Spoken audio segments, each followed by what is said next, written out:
What's up, guys? Welcome to Talking Pigskin Week 5 edition. Last week, I went undefeated, 5-0, which is great. Sunday night game, I was in New York City, in MetLife Stadium. That was the best Jet crowd I've been a part of in a very long time.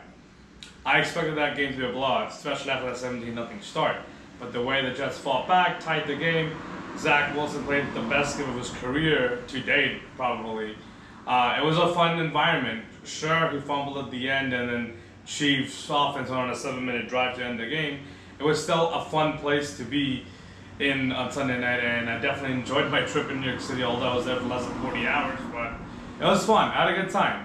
And yeah, we were 1-3, but that was expected, so I can't get too mad at that. Let's move on to this week's games, starting with another London game.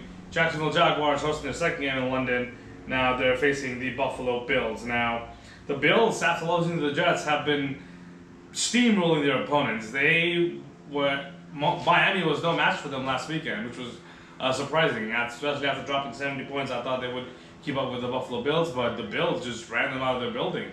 Josh Allen's been playing at a very high level. The defense is playing much better, even though Tre'Davious White is now out for a season, so let's see who they're going to replace that corner with. And then we've got the Jacksonville Jaguars, who pretty much took care of business against the Atlanta Falcons. Falcons didn't really do much against them. And Ridley and Lawrence are still trying to get on the same page. I mean, they did have a nice touchdown catch, but it's still not up to par yet. Jacksonville Jaguars defense is all right, but I don't know if they can contain Josh Allen and the Bills defense. So give me the Bills. That's a Bills home game, by the way, not the Jaguars. Yeah, give me the Bills. Next game we have is, let's see, a Baltimore Ravens versus Steelers old school rivalry game. Now, this used to be a fun game growing up with Joe Flacco, Big Ben, and Steve McNair, and it was a fun time to watch them. They used to be on AFC title games too, but now it's Kenny Pickett versus, I think, Lamar Jackson is definitely starting. But it's not the same as what it once was. The Pittsburgh Steelers are not the same team as we thought they would be this coming into this season.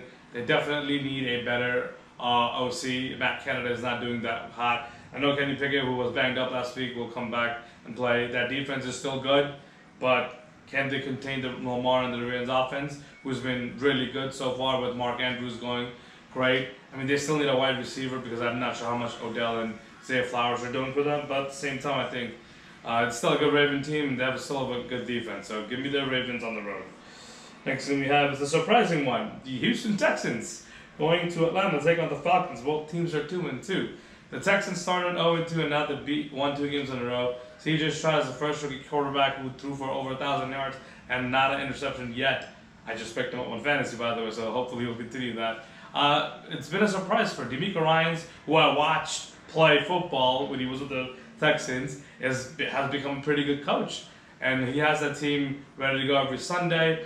Nico Collins, Tank Dell, Davion Pierce are doing really good. The defense is playing really well as well. But the Falcons, Desmond Ridder had an abysmal game last weekend. I'm not sure if everyone's seen the clip with him and Matt Collins on the sidelines. It was pretty chaotic. I think he'll have a bounce back at home. They will be able to take care of business. Bijan Robinson has to get going again. Atlanta offense, Kyle Pitts, Drake London got to get going as well. Desmond Ridder needs to take care of the ball more. I believe Atlanta defense can hold off C.J. Stroud, so it can be Falcons at home. Next game we got is... so this is the 4 o'clock Jet game. The Jets at Broncos, both at 1-3. Now, I do remember 2 weeks ago I did make a comment saying I will not pick the Jets again as long as Zach Wilson is starting. I'm going to make a caveat to this. If the Zach Wilson that I watched in person last weekend, the second quarter and third quarter Zach Wilson shows up, the Jets can win almost every game they're in.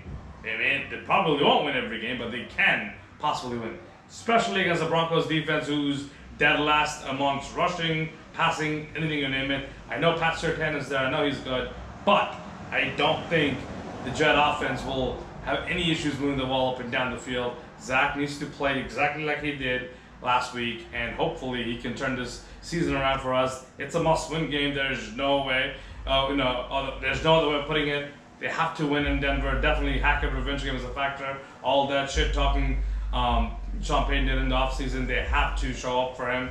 The Broncos offense, Russell Wilson hasn't been playing well, but Marvin Mims, Cortland Sutton, they have been helping him out, but the Broncos defense is the main thing for us to just exploit.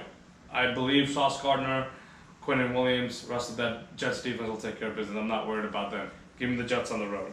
The last game we have is the Sunday night game where the Dallas Cowboys will go to San Francisco to take on the 49ers. Now, the 49ers just happens to have their number. Every single time they face off, they win. And I don't think it'll be any different this year. McCaffrey will run wild like he has been so far. Dak Prescott is going to end up throwing a couple of picks because this is going to be the first true test that he's going to have. Cardinals' loss wasn't a really big test. That was just a fluke. But I think this, against the 49ers team, the Cowboys will realize that they're not on the same level as the Eagles and as the 49ers when it comes to the NFC hierarchy. The Cowboys defense will show up. Brock Purdy will have a pretty difficult game. But I don't expect Dak Prescott to have a good game against the Niners defense. And the Niners will just do enough on offense to take care of business. Give me the Niners at home. So there you have it. I got the Bills beating the Jaguars. I got the Falcons beating the Texans. I got the Ravens beating the Steelers. I got the Jets over the Broncos and the 49ers over the Cowboys. Let me know what you guys think of these picks. Last but not least, let me give you a quick lock of the week. Give me the... Ooh, this is a good one. Give me the Commanders tonight, actually, to beat the Bears. There's no way the Bears are going to beat anybody this year. And for upset, let's see. For upset, let's do the Rams over Eagles. Rams are down to 4.5, but they get Cooper Kupp back. And I think the Eagles haven't been good. I mean, I know they're undefeated, but they're not as good as you think. So give me the Rams as an upset. I'll see you guys next week.